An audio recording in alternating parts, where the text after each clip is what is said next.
When the territorial integrity of our country is threatened, to protect Russia and our people, we will certainly use all the means at our disposal. This is not a bluff. Это не блеф. All right, Vladimir Putin gaslighting the world, now claiming eastern and southern parts of Ukraine are really his territory, and Russia must defend them. For the first time since World War II, Russia is mobilizing 300,000 reservists after a series of losses in Ukraine. Biden responding today at the United Nations. Russia has shamelessly violated the core tenets of the United Nations Charter. No more important than the clear prohibition against countries taking the territory of their neighbor by force.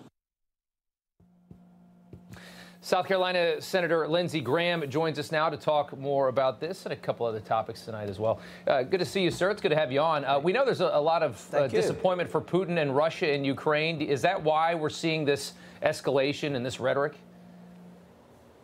Yeah, he's losing. He's losing on the battlefield. And about 20 political figures called for him to resign. I don't know what's going to happen to them in Russia, but he's threatening to use nuclear weapons, which we can't let that deter defending Ukraine. And if he did use a nuclear weapon in Ukraine, it would radiate half of Europe, and that would be an attack on NATO, so I don't think he's going to do that. Yeah, this calling up the reserves means the Russian army is broken, and really the people fighting this war for Russia are ill-trained, ill-equipped, and they don't have the heart in it. Did you watched the president's speech today, I'm sure. What did you think of it? It didn't make much noise. I thought it was pretty tame. Well, yeah, well, you know, it was okay to stand up to Russia in front of the United Nations, and I appreciate the help to Ukraine.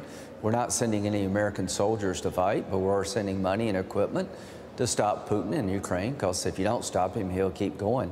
But President Biden's problem is that Afghanistan looms large. Do you really think Putin would have invaded Ukraine if Trump were president? Once you withdrew from Afghanistan and pulled the plug and turned the country over to the terrorists, you set in motion, I think, the Ukrainian invasion by Russia. You see China acting up. And as he's talking about defending Ukraine, he's also, Biden, trying to give the Ayatollah $100 billion a year in a new nuclear agreement, which I think is crazy.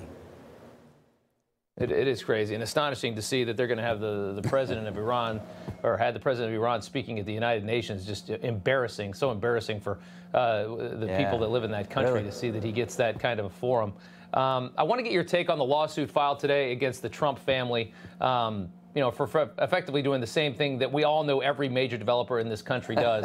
$250 million lawsuit from an attorney general that promised she would just harass Trump endlessly. Well, this is selective enforcement of the law. You're never going to convince me that this is not about her political agenda, her political future. How many people have been prosecuted in New York for not declaring an apartment as a fringe benefit? That happened to one of the Trump associates. This $250 million civil suit. If you sued everybody in the real estate world of New York about their valuations, I don't think you'd have anybody left. So this is selective, it's political, and I think it winds up helping Trump eventually. I think it does, too. I think she made a big miscalculation. I think she's worried maybe a little bit about the polling in this next election. It's tough to be a Republican, or I'm sorry, to be a Democrat trying to run to be an AG right now with all the crime in this country. Her polling does not look good. I think this was a desperate move, and I think it cost her party a lot of credibility. The last thing I want to ask you, sir, is about your federal abortion proposal. You put up, you want to do 15 weeks with exception for rape, incest, or life of the mother. And despite the fact that that plan actually aligns with nearly 70% of Americans, and you've got the widest swath of people agree on a plan like that, you were criticized by a lot of people in your own party. Let's go ahead and take a listen. No matter what the GOP says, this was just an argument about states' rights. This should go to the states. Now they're saying, nope, nope, nope, we're introducing a federal ban. Clearly, there is this divide in the party, and really the effect that this has had is only exposing those divisions even further. That's some of the media analysis there. I think it's pretty clear to say that you wanted to do this to help Republicans in the midterms. We can all see the fuel that's coming from the abortion bans and what it's doing, motivating the Democrat vote. Do you regret this at all, or was this still the right move? What do you say? Well, I'm trying to help the unborn in this country. The Right to Life movement is about the unborn child. It's not about geography.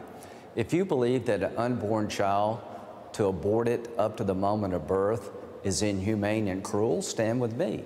My 15-week abortion ban puts us in line with Europe. 47 of 50 European nations ban abortion on demand at 14 weeks.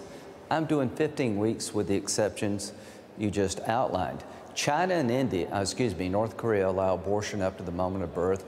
That's the Democratic position. What am I trying to do? I'm trying to expose the fact that every Democratic senator tried to create a law for the nation, wiping out all pro-life protections at the state level, and impose on the American people a national law to allow abortion on demand up to the moment of birth. I think that's ridiculous, dangerous, cruel, inhumane, and I'm fighting back. And I would urge every Republican running for office, don't run scared, don't jump out the window. The extremists on abortion are the Democrats. A 15-week policy with exceptions for life of the mother of rape and incest puts you in line with about 70% of the American people. So I'm not running scared from being pro-life. They're the extremists, not us. What do you say, and real quick, just what do you say to Republicans that say this is a states issue, that this didn't need to happen? What's your response to that? Yeah. The baby is a developing human being. It's not a states' rights issue. It's a human rights issue.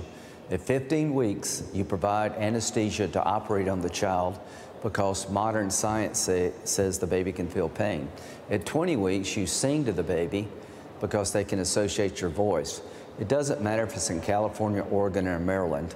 I want to be in line with a civilized world. States' rights cannot be used to justify the dismemberment of a developing child who can feel pain.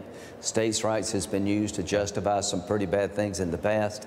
I'm not going to let it happen here. This is a human right issue. I'm standing with that unborn child in California. Yeah. A lot of opinions on the Republican side on this. One thing I think we can all agree on is that the way abortion's been handled in this country for the last 50 years has been flatly barbaric. Senator, thank you so much for taking the time. We appreciate it. Thank you.